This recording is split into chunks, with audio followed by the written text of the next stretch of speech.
take it back to chemical reactions. So we've been talking a lot about energy, matter. Now let's put it together and see how they're related again. So what do our new ideas about matter have to do with energy? So the fact that we can store matter in order to get energy. So let's go back and take a look at our energy diagram for burning ethanol and cellular respiration. So here we have how we burned the ethanol. So remember the reactants, or that starting stuff, had a high potential energy or molecular energy. When I lit it on fire, the energy was released. We saw it through light and heat. And then our products had a low molecular energy. They weren't really going to do anything. They were all used up and they went into the air. So let's write that down in our box as a refresher or review of what goes on with chemical reactions in cellular respiration.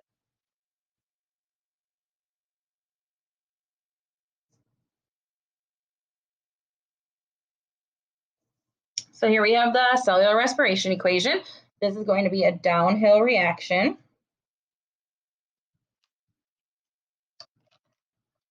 Because the reactant started off with all this potential.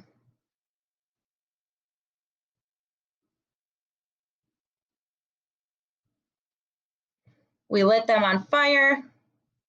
The energy went down. The products had low energy.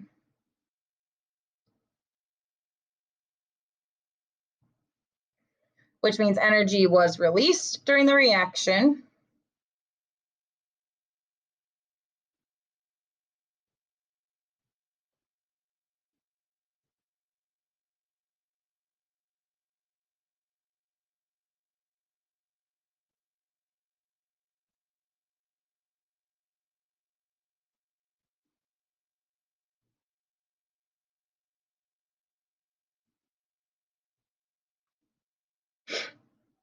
Which is why it's downhill. Energy is released, it's going down.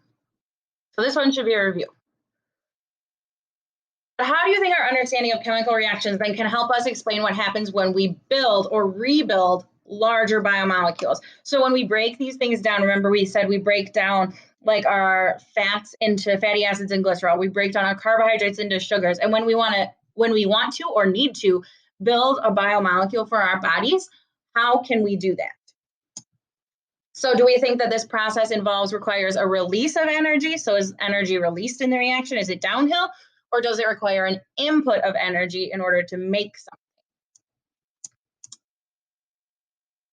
So we're going to use an example of building a protein and to see if it requires energy or what's going on.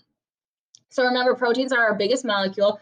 They're made up of a bunch of amino acids. It says up to like hundreds of amino acids can be put together to make a protein. And we're just going to watch a video about it really quick. So I'm going to explain it. I know there's no sound. So in our cells, in our body, we have things called ribosomes, and the ribosome is what is going to make the protein. So it takes something else from our bodies. So we have these little green things, you don't need to worry about them, but they're attached to the amino acids. And remember, amino acids, proteins are made up of one or more of these chains of amino acids. So since we're going to make a protein, we need amino acids to build it. So when you have a bunch of amino acids together, you can build a protein. And then those little green things just kind of are like the movers and bring the amino acid onto it. So you don't need to worry about all this stuff on the bottom, but here's our amino acids, these big colorful little circles on the top, and they're going to get connected, and they get connected through a peptide bond. So there's one amino acid. She just circled them. And then it's going to attach right here to another amino acid. So they get connected right here. The first one gets attached to the second one. And so these amino acids are held together by something called a peptide bond, and they keep growing and growing and growing. And what is released is actually water. So when we do that, when we're creating something, it's called biosynthesis. That is building molecules. And we do need to add energy in order to do this. It's a lot of work. If you saw all those other things that were going into it that we will look at later, but right now we're just looking at the basic principle of building something. So biosynthesis does require energy. So here's our next reaction. So the building of molecules is called biosynthesis.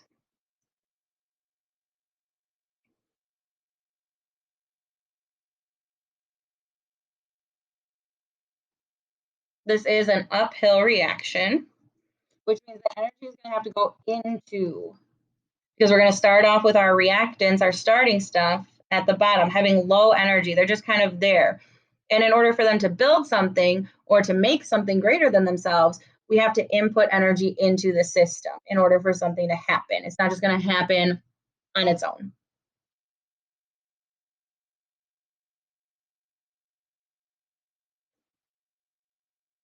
So we need energy to go in.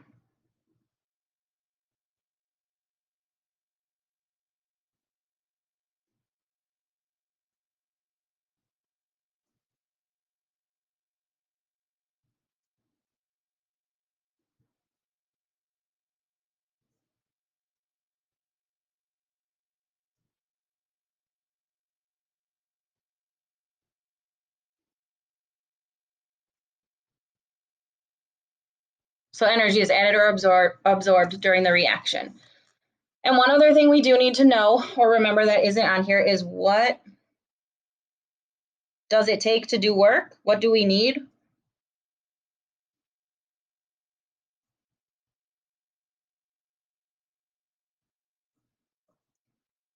We need energy, specifically ATP.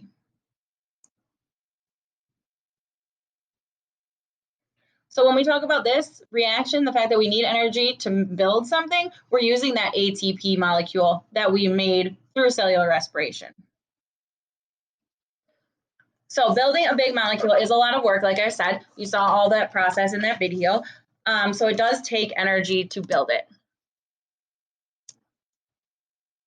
So our chemical reaction model states that there is a conservation of matter and energy. Remember, we did that law of conservation of matter, same thing, where we cracked the glow stick and it weighed the same as before and after. So for us, that just means that energy cannot be created or destroyed, but it can change forms. So same for matter. We can start off with something looking like glucose, and it can change into something different, like carbon dioxide and water. So how does this work out in our bodies? We have these two reactions of energy.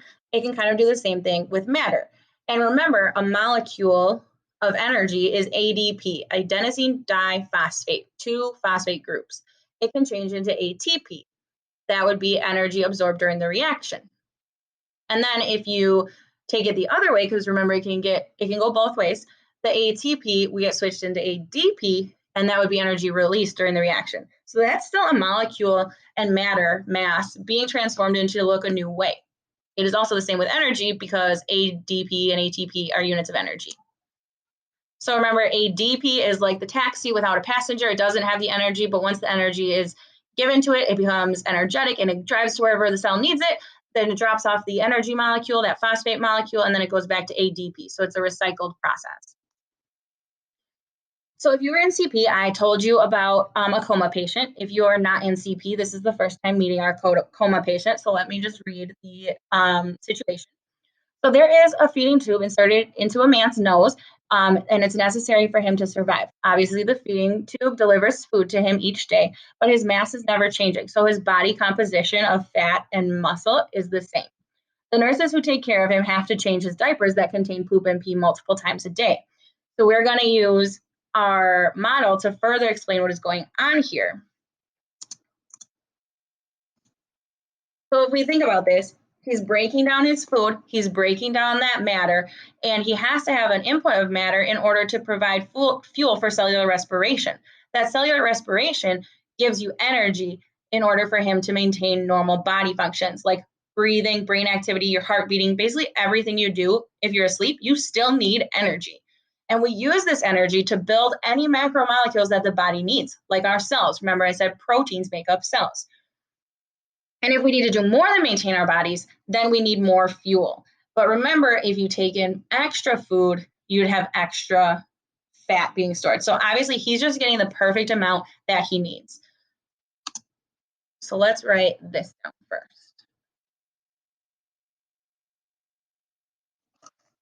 So we're on page 59. So how can we explain the coma patient's phenomenon? So as a human being, you must have an input of matter.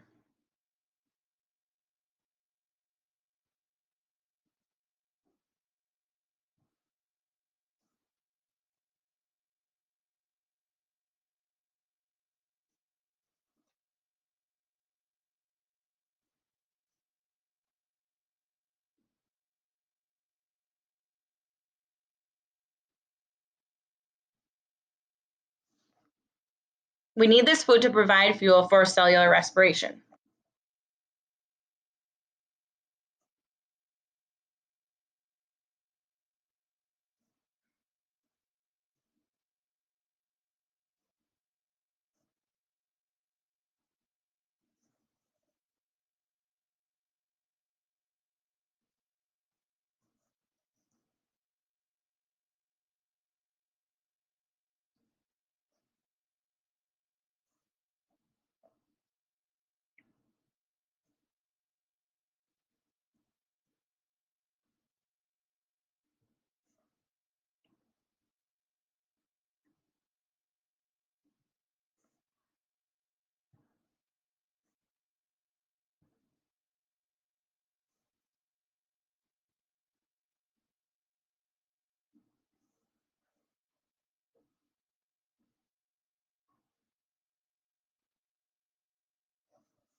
So that's our first idea. You always must have an input of matter or food to provide fuel for cellular respiration for the amount of energy your body needs for normal functions. So I'm not even talking like running a marathon here. I'm talking about just living your everyday life. So for our brains to function properly, breathing, heart rate, beating, everything that you do, you need this energy in order for it to happen in your body.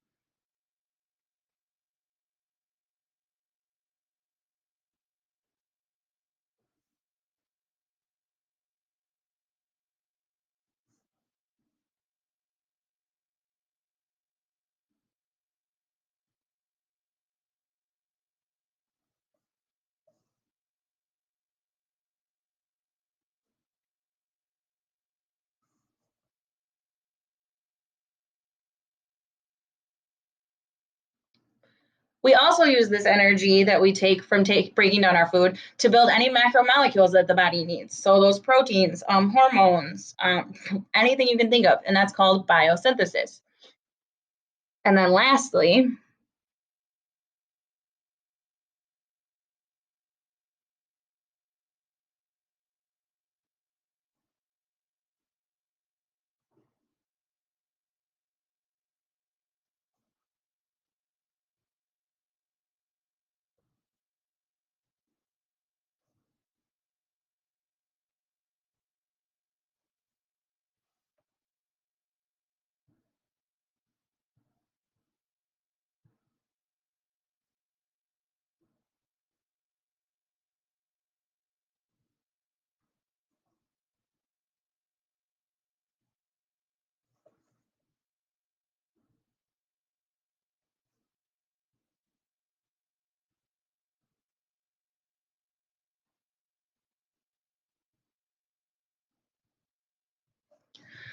so then if we're doing extra, like running a marathon or something, if we, or like you exercise a lot or you run a lot, if we need to do more than just maintain our bodies, then more fuel or food is needed for energy to do the work beyond our basic functioning.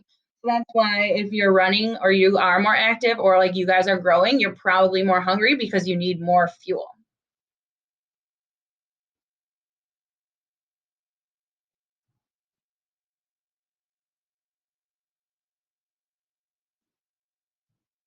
But so what about back to our phenomenon of our biggest loser? So, wow, actually he was 403 pounds and then he dropped down to 188 pounds 5 months later and he was being healthy, but he was exercising. But what happened to this extra 215 pounds of matter that the man lost? So remember, where did it go? We ended our last unit with this question. And if you were on top of your notes, you already know what happened to it. But I'm asking you again, where do we think that that matter went? Because it had to go somewhere. Based on the law of conservation of mass and energy in our bodies, that matter went somewhere. It didn't just disappear. If you think back to those notes, and if you think back to cellular respiration, we get energy and we release carbon dioxide and water. Obviously, you're not peeing a whole lot more if you're just eating or like you're exercising, but you are doing what? Breathing more.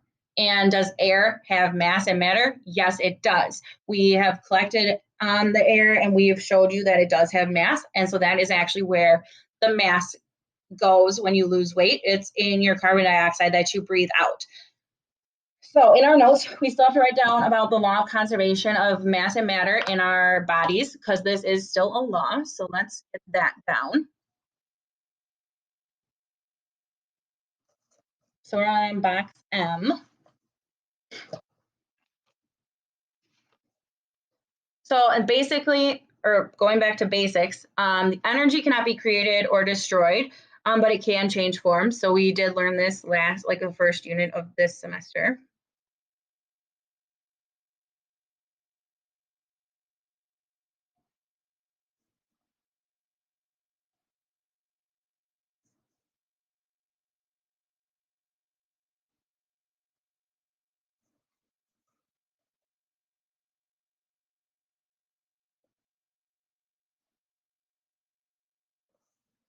And this is the same for matter. It also cannot be created or destroyed.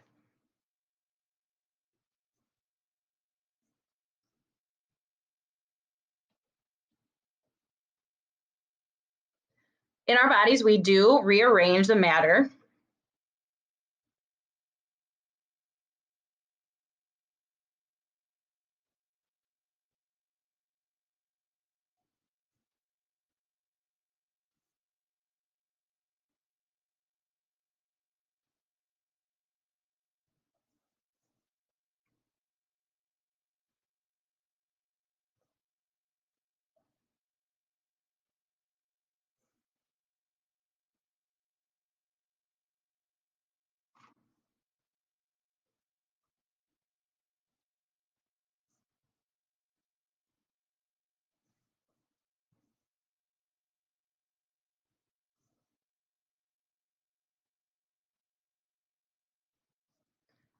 and when we rearrange these molecules, the matter, the molecules, it does release energy for us to use.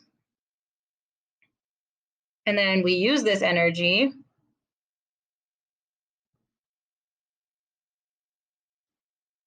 to build molecules for the body, like new cells, or to store more energy in case of times of need.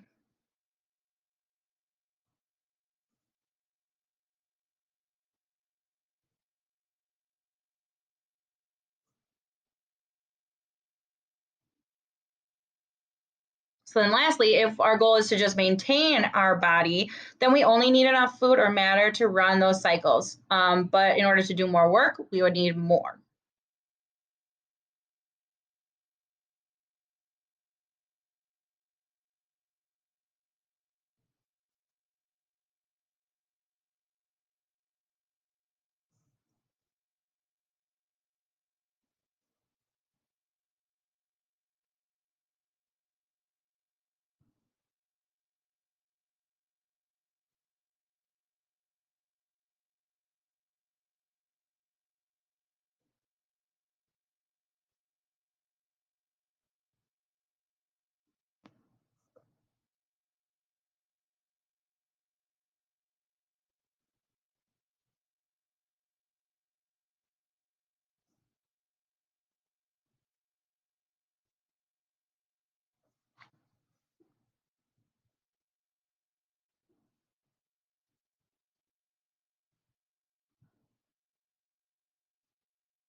Oh, sorry, that got a little sloppy. But it says, if we are maintaining our bodies, then we only need enough food to run our cycles for matter and energy in our bodies. But to do more work, we need more food or fuel to make more energy. So I know this has been a lot, but we do have a few key points, and then we're just going to write a revised explanation of our whole unit from cellular respiration and chemical reactions. So the key points that we have learned is that some of our digested food is able to build new macromolecules or repair and build our new body tissues. So we do need food for other things than just energy.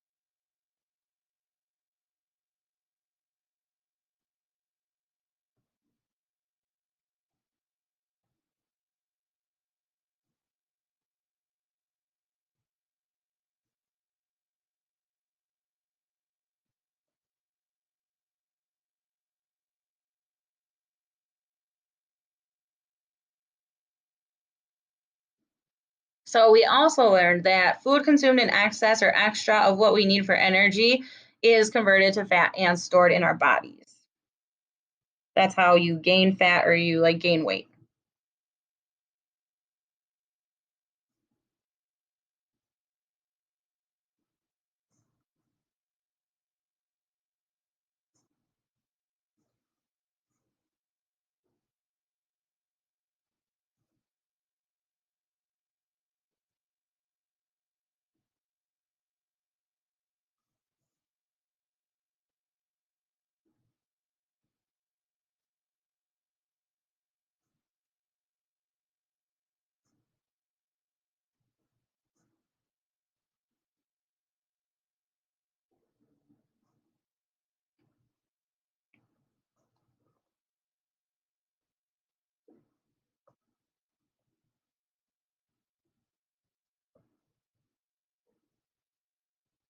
All right, the third thing we learned is that building new biomolecules through biosynthesis, whether it be proteins, fats, or carbs from the products of digestion, does require energy.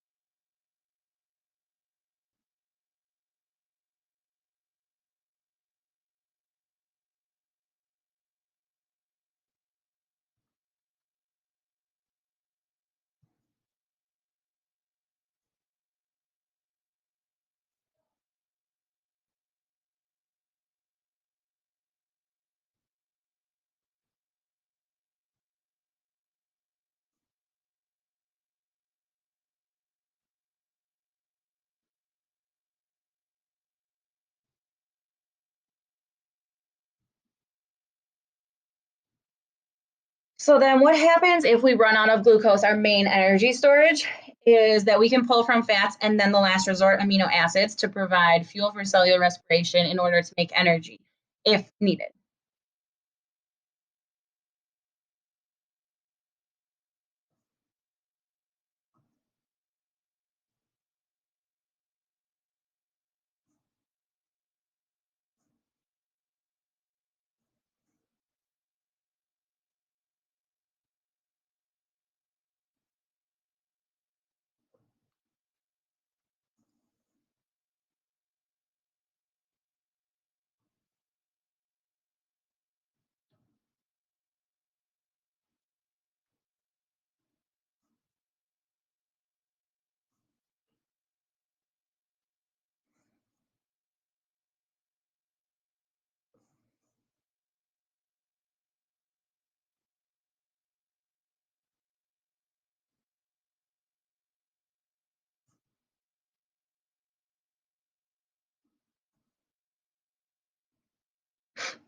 And then the last thing that we learned is that when the products have more potential energy than the reactants, that it is the uphill reaction and energy must be added.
So overall, thinking of our coma patient and our coma patient that didn't change weight, and then our biggest loser guy that did lose all the weight, we need to figure out how that works in our body.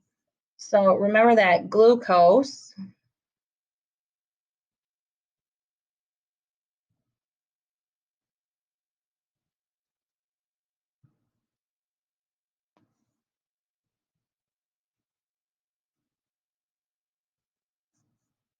carbs are the main fuel for our bodies.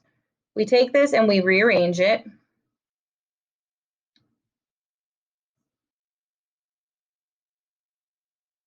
into carbon dioxide and water.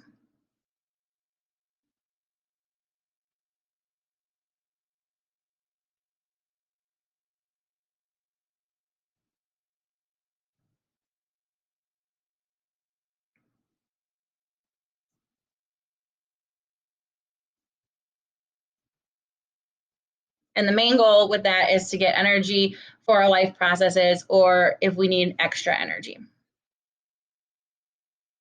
The second part is that we can use stored fats, which is how we can lose some of the fats because we're using that matter and we're using it up to make energy.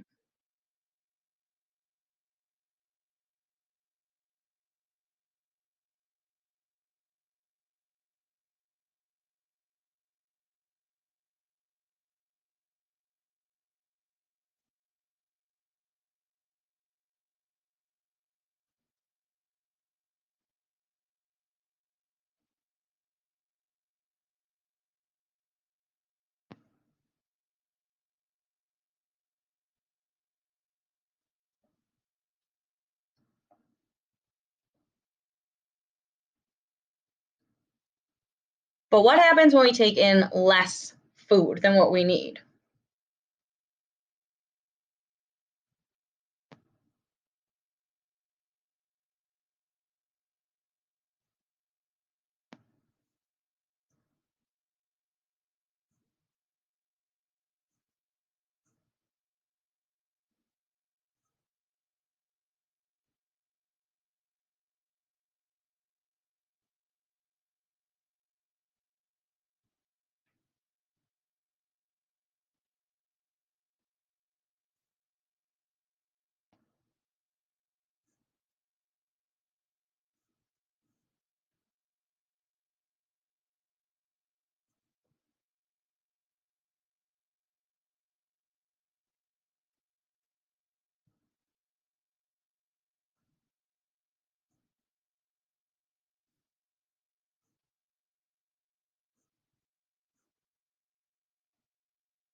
So if we take in less food than what our body needs for energy, then our body begins breaking down the stored fats and using fats for cellular respiration or energy, which is why some people say that they're on a diet because then they're taking in less food. So if they're eating less, they are using the fats then for energy.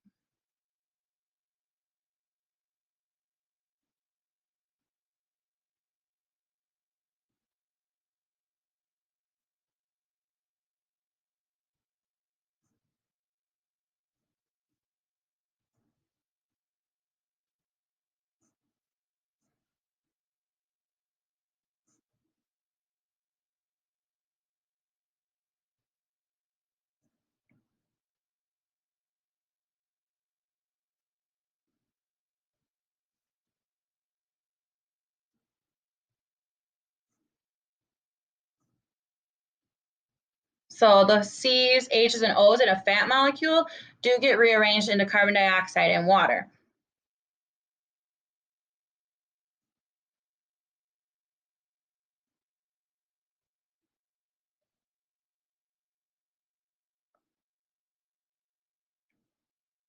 So therefore, the matter that's lost or the fat that we're using is converted or changed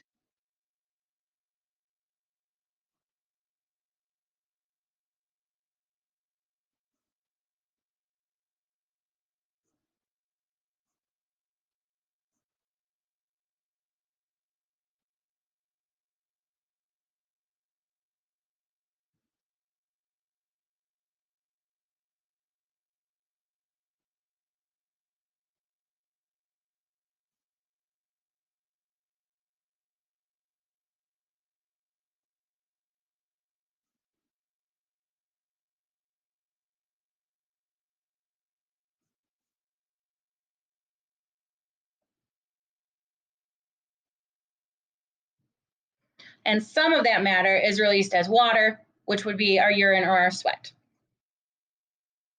Whew, so last bullet point.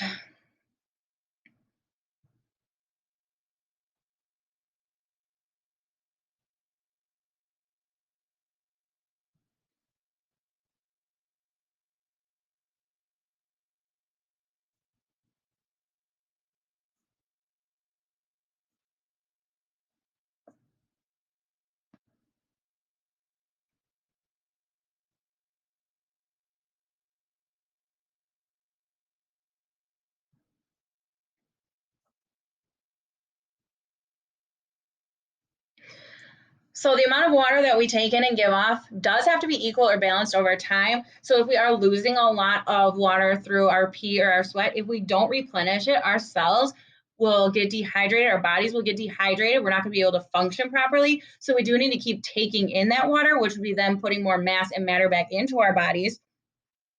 So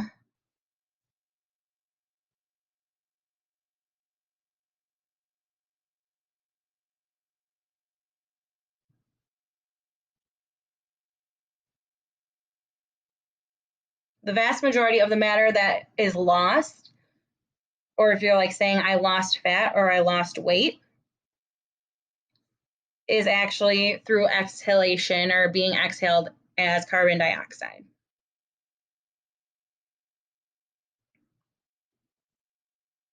Which we saw in the cellular respiration, or was it exercise and cellular respiration lab, when you guys did those jumping jacks in that workout for 1 minute and 2 minutes, you breathed more and you released more carbon dioxide, and that's actually what was going on. So the fat in our bodies gets transformed into carbon dioxide, which is crazy. So you don't lose weight by like losing your fat. Well, you do, but your fat gets transformed into carbon dioxide. So interesting.